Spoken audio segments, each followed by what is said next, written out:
Bonjour. Xin chào các bạn. Các bạn có nghe thấy không ạ? Bonjour. Mà nghe thấy thì cho số cộng ở dưới ạ. Bonjour à tous, bienvenue dans ce webinaire dédié aux produits ENT de la gamme Direct Hit. Добрый день всем. Мы рады приветствовать вас на вебинаре, посвященном продукту ENT.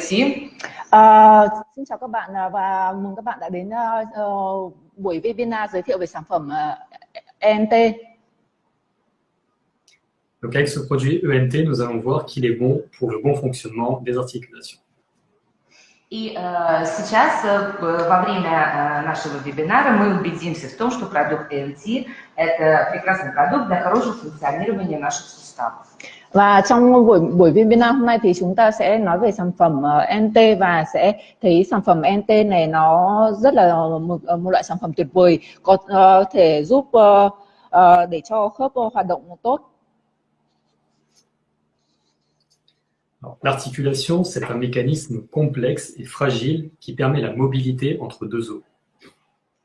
Сустав – это сложный и хрупкий механизм, обеспечивающий подвижное соединение между двумя костями. Khớp là một cơ chế phức tạp và dễ vỡ và nó đảm bảo cho sự cử động giữa hai xương. L'articulation est composée de cartilage qui recouvre les surfaces osseuses de l'articulation. Сустав состоит из хряща, который покрывает костную ткань сустава. Khớp bao gồm sụn là bao phủ mô xương. De ligaments qui relient les os entre eux. Связок, которые соединяют кости между собой. Dây chằng là mô liên kết ở giữa xương.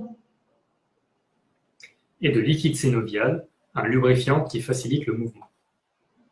И синовиальной жидкости, которая смазывает и облегчает движение в суставе. Và dịch khớp tạo điều kiện cho sự cử động và cho sự cử động trơn và dễ của khớp. Le cartilage est un tissu conjonctif dense et élastique qui protège les os des frottements et amortit les chocs. Хрящ – это соединительная ткань, которая защищает кости от трения и амортизирует удары. Sụn là một cái chất bao phủ mô xương và bảo vệ xương khỏi ma sát và giảm nhẹ những va chạm. Le cartilage est composé de chondrocytes. Хрящ состоит из хондроцитов. Sụn bao gồm tế bào chondrocyte. Ce sont des cellules qui synthétisent le collagène et donnent la résistance au cartilage. Хондроциты – это клетки хряща, которые синтезируют коллаген, который придает хрящу сопротивляемость. Chondrocyte là một cái tế bào mà bao gồm chiết xuất tạo ra collagen để tạo cho cái sự ma sát cho khớp. Le cartilage est aussi composé de protéoglycanes. Также в состав хряща входят протеогликаны.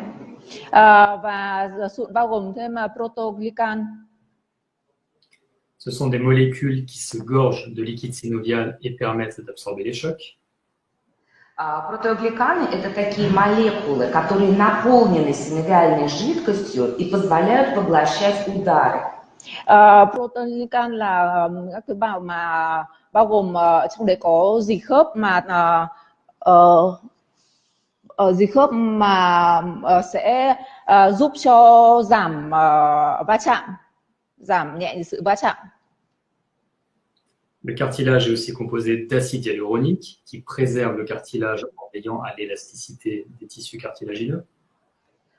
Также в состав хряща входит гиалуроновая кислота, которая защищает хрящ, сохраняет эластичность хрящевой ткани.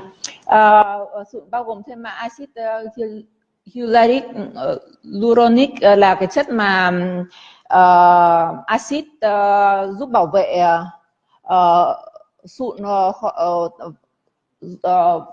bảo vệ sụn Il contient de la glucosamine qui maintient l'intégrité du cartilage. Также в состав хряща входит глюкозамин, и он поддерживает целостность хряща. Và sụn cũng bao gồm thêm glucosamine. Glucosamine giúp giữ cho sụn chắc. De la chondroïtine qui permet la formation et l'entretien du tissu cartilagineux. Хондроитин, который поддерживает и формирует хрящевую ткань. Chondroitin là cái chất mà tạo ra sụn và hỗ trợ cho sụn. Et enfin du collagène, une protéine fibreuse du tissu conjonctif qui donne la résistance au cartilage. А также коллаген – это фибриллярный белок, который придает хрящу его сопротивляемость, стойкость. Và chất collagen tạo cho sự vững chắc của khớp của sụn. La dégradation du cartilage est liée à différents facteurs. Разрушение хряща может быть провоцировано несколькими факторами. Có mấy yếu tố có thể gây ra phá hủy của sụn. Le vieillissement, puisque avec l'âge, le cartilage se dégrade et a tendance à se calcifier. Первое – это, конечно, возраст, старение. С возрастом хрящ деградирует, разрушается и имеет тенденцию к кальцификации, то есть отложению солей кальция в хряще. Và yếu tố đầu tiên chắc chắn là sự lão hóa, là khi mà mình lớn càng về có tuổi thì cái sụn của mình nó sẽ bị phá hủy và thành yếu hơn, và trên sụn sẽ có những chất muối canxi tạo cho giảm cái sự ma sát của sụn, của khớp.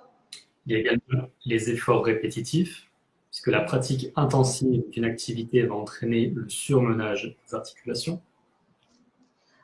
Следующий фактор разрушения, который может повлиять на разрушение, это повторяющиеся нагрузки, часто повторяющиеся интенсивные нагрузки, связанные с определенными видами деятельности, которые влекут за собой перегрузку суставов. Yếu tố thứ hai là khi mà người ta làm công việc mà lặp đi lặp lại và công việc căng thẳng về thể lực và tạo lên áp lực lên xương khớp.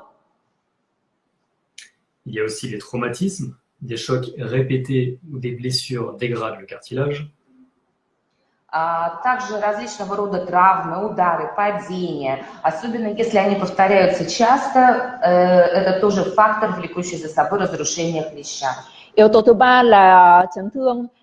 Chấn thương có thể do ngã hoặc là do đập, và nếu mà sự chấn thương đấy và va chạm sẽ lặp đi lặp lại nhiều lần thì cái đấy sẽ làm cho sụn bị phá hủy.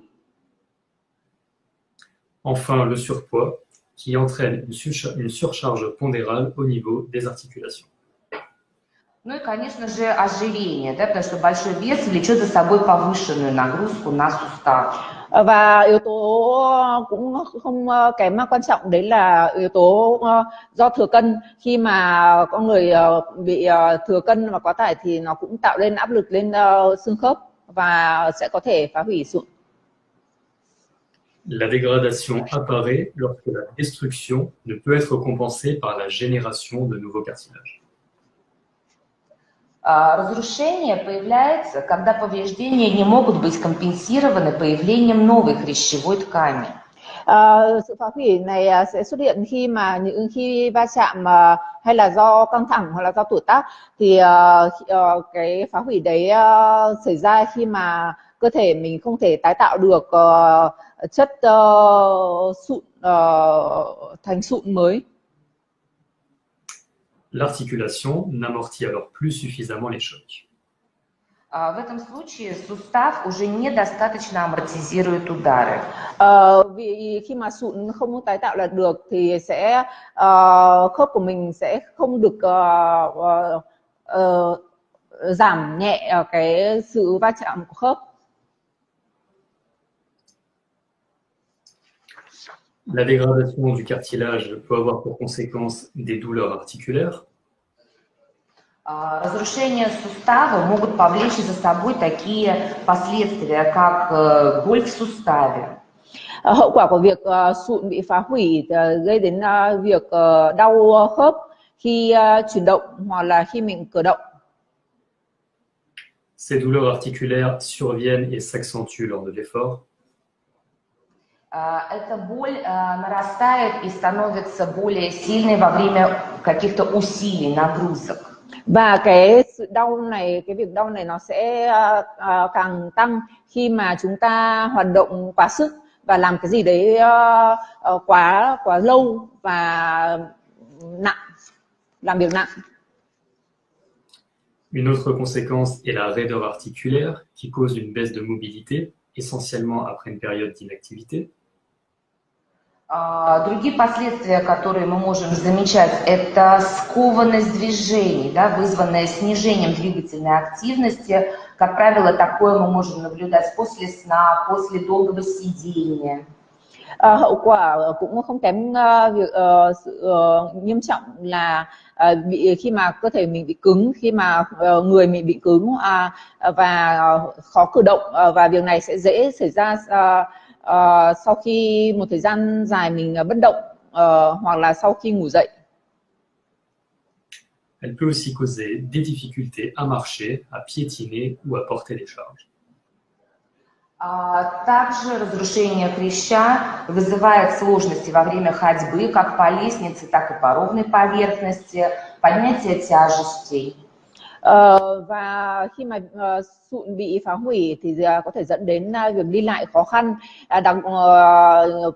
khó khăn đi lại, ví dụ như là bước trên cầu thang hoặc là đi đứng phẳng, và khó khăn khi mà mình xách vật nặng. ENT, c'est tout simplement le complexe d'ingrédients naturels capables de favoriser la régénération des cartilages. ЭНТ – это комплекс натуральных ингредиентов, которые способствуют регенерации хрящей. ENT là sản phẩm giúp tái tạo khớp và tái tạo sụn. ENT aide à régénérer les cellules. ЭНТ способствует регенерации клеток. ENT giúp tái tạo tế bào. Il soulage les gênes articulaires. Он успокаивает суставные боли. Nó giảm sự đau và làm dịu sự đau khớp. Il lubrifie les articulations. Смазывает суставы. Nó tăng cường sản xuất chất bôi trơn khớp. Et préserve la mobilité. И сохраняет их подвижность. Và bảo vệ vận động của khớp. ENT procure des ingrédients naturellement présents dans les articulations. В ЭНТ входят ингредиенты, которые естественным образом уже находятся в составе суставов. Thành phần của ENT bao gồm những chất mà đã có trong khớp. Tels que la glucosamine, la chondroïtine ou le collagène. Это глюкозамин, хондроитин, коллаген. Đấy là những chất glucosamine, chondroitin và collagen. Il apporte également les vitamines et minéraux impliqués dans le processus de synthétisation des protéines. Также в состав ЭНТ входят витамины и минералы, которые задействованы в процессе образования новой хрящевой ткани.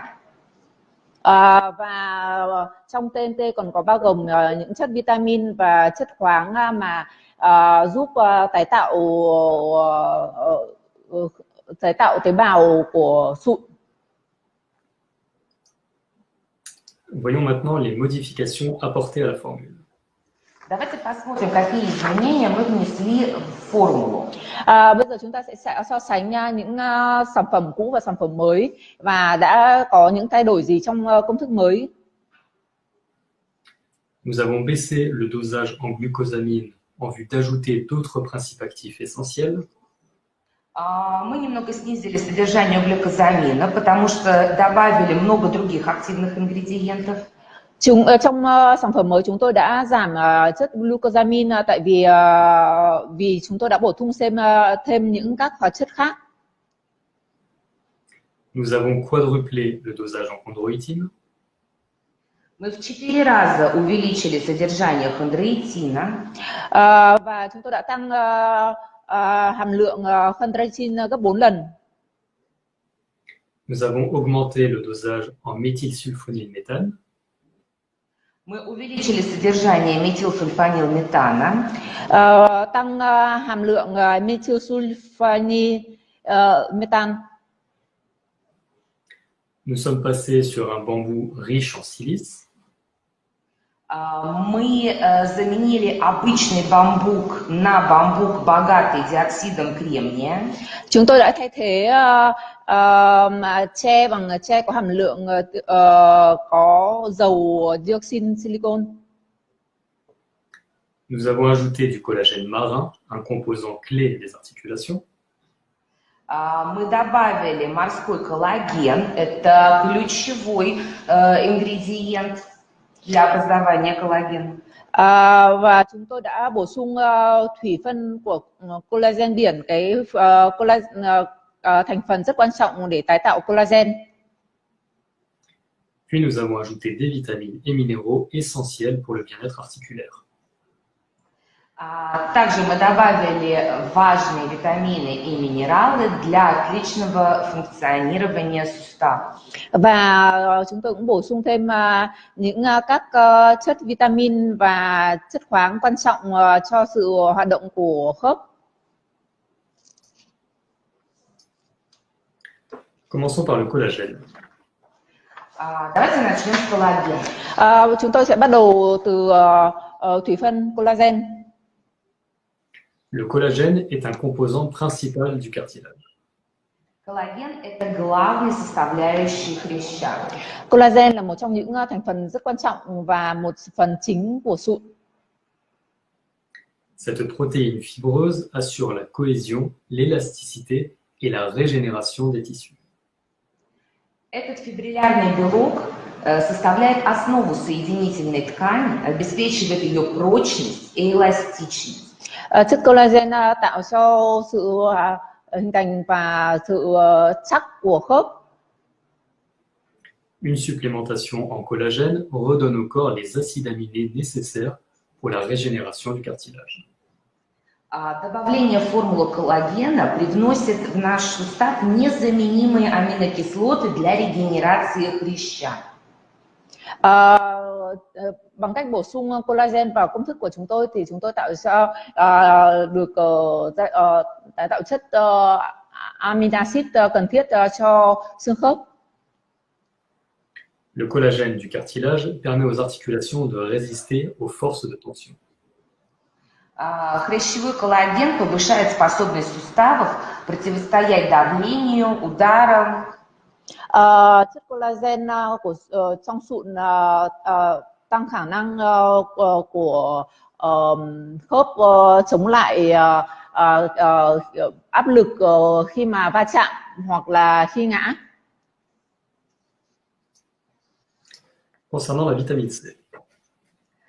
Давайте теперь поговорим о витамине С. Còn bây giờ chúng ta sẽ nói về vitamin C. La vitamine C agit de manière complémentaire avec le collagène. Можно сказать, что витамин С сотрудничает с коллагеном, а точнее участвует в выработке коллагена. Mình có thể nói là vitamin C hợp tác với collagen và có thể nói là vitamin C thúc đẩy sự tái tạo thành collagen. La vitamine C, elle participe à la formation du collagène.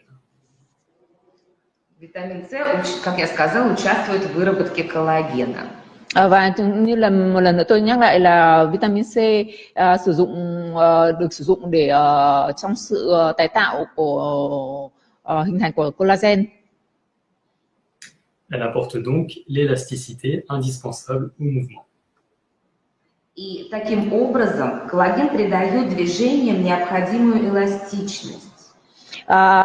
Và điều này có nghĩa là chất collagen tạo cho sự hoạt động ma sát của khớp được trơn chảy hơn và được tốt hơn, được trơn hơn. La glucosamine et la chondroïtine sont également deux pièces maîtresses du cartilage. Глюкозамин и хондроитин – это также две важнейшие составляющие хряща. Glucosamine và chondroitin cũng là hai thành phần rất quan trọng của sụn. Elles sont produites naturellement par l'organisme. Эти два компонента естественным образом вырабатываются нашим организмом. Hai thành phần này cũng được cơ thể chúng ta tự tái tạo. La glucosamine et la chondroïtine confèrent au cartilage ses propriétés d'élasticité, de solidité et de souplesse. Глюкозамин и хондроитин вместе придают хрящу его эластичность, прочность и gibкость. Glucosamine và chondroitin, hai cái này kết hợp với nhau sẽ thúc đẩy quá trình hydrat hóa mô sụn, cần thiết cho sự đàn hồi và chất lượng khấu hao của mô sụn. Le méthylsulfonyle métal est un composé soufré qui aide à maintenir en bon état les tissus conjonctifs. Метилсульфамин-метан – это сероорганическое соединение, помогающее поддерживать в отличном состоянии соединительные ткани хряща. Methylsulfonylmetan là hợp chất organ sulfu có trong thành phần của protein sụn và nó sẽ tạo cho cái chất để tạo ra mô sụn, mô khớp. Il participe à la constitution des protéoglycanes du cartilage. Он входит в состав протеогликанов хряща. Nó có trong proteoglycan của sụn. Concernant la vitamine D. Теперь перейдем к витамину D. Tiếp theo chúng ta sẽ nói về vitamin D. La vitamine D occupe une fonction clé dans l'ossature et la fonction musculaire. Витамин D занимает одну из ключевых функций в костной ткани и функционировании мышц. Vitamin D là một thành phần rất quan trọng cho sự khỏe mạnh của xương khớp và trong của cơ. La vitamine D contribue également au fonctionnement normal du système immunitaire. Витамин D также способствует нормальной работе иммунной системы. Vitamin D còn có phần duy trì cho chức năng của cơ bắp này và cho hoạt động của chống La vitamine D est donc impliquée. La vitamine D est donc impliquée directement dans le processus responsable de la dégénération du cartilage. Таким образом, витамин D непосредственным образом вовлечен в процесс регенерации хрящей. Vitamin D cũng có phần vào hoạt động bình thường của hệ miễn dịch và sự tái tạo của sụn. Pour ce qui est des oligoéléments. Поговорим об олигоэлементах. Bây giờ chúng ta sẽ nói về những thành phần khác cũng rất quan trọng cho sự đàn hồi của khớp và tái tạo của sụn. Notre extrait de bambou contient 75% de silice. Экстракт бамбука, который мы применяем в этой формуле, содержит 75% диоксида кремния. Trong thành phần của NT có chất tre là loại dịch tiết, dầu silicon dioxide và chất dioxin silicon chiếm 75%. La silice est bonne pour les articulations et favorise le confort articulaire. Диоксид кремния очень полезен для суставов и способствует их комфортному функционированию. Silicon dioxide rất quan trọng cho sự hoạt động của khớp và giúp cho khớp hoạt động bình thường. Le manganèse, quant à lui, intervient dans la formation des protéoglycanes et donc dans la régénération des tissus cartilagineux. Марганец, в свою очередь, участвует в формировании протеогликанов и значит в регенерации хрящевых тканей. Mangan thì tham gia vào việc sản xuất proteoglycan mà giúp cho sự tái tạo của sụn. Et enfin, le cuivre contribue au maintien des tissus conjonctifs normaux. И медь способствует поддержанию соединительных тканей в хорошем состоянии. Và đồng giúp cho mô liên kết hoạt động bình thường. Pour conclure, ENT apporte les principes actifs qui participent à la régénération du cartilage. И в заключение нашей презентации мы теперь точно можем сказать, что ENT – это коктейль активных ингредиентов, способствующих регенерации хрящей. Và chúng tôi có thể kết luận là sản phẩm ENT là một hỗn hợp có thành phần hoạt tính giúp thúc đẩy quá trình tái tạo của sụn. Une fois absorbés, ces principes actifs se retrouvent dans l'organisme et favorisent la réhydratation. Как только вы проглатываете капсулы ЭНТ, эти активные вещества сразу поступают в ваш организм и способствуют регенерации и хорошему функционированию ваших суставов. Khi mà bạn uống viên nang vào người, khi mà bạn sử dụng viên nang ENT thì cơ thể bạn được cung cấp hoạt tính cần thiết cho sự hoạt động tốt của khớp và sự đàn hồi và sự tái tạo của sụn. Ce webinaire est maintenant terminé. Merci à tous pour votre attention. Ну что ж, наш вебинар подошел к своему завершению. Большое спасибо всем за внимание. Buổi webinar của chúng tôi đã kết thúc tại đây và chúng tôi cảm ơn tất cả các bạn đã tham gia và đã nghe lắng những chia sẻ của chúng tôi. Bonne journée. Au revoir. Всем хорошего дня. До свидания. Chào các bạn và chúc các bạn có một ngày tốt đẹp.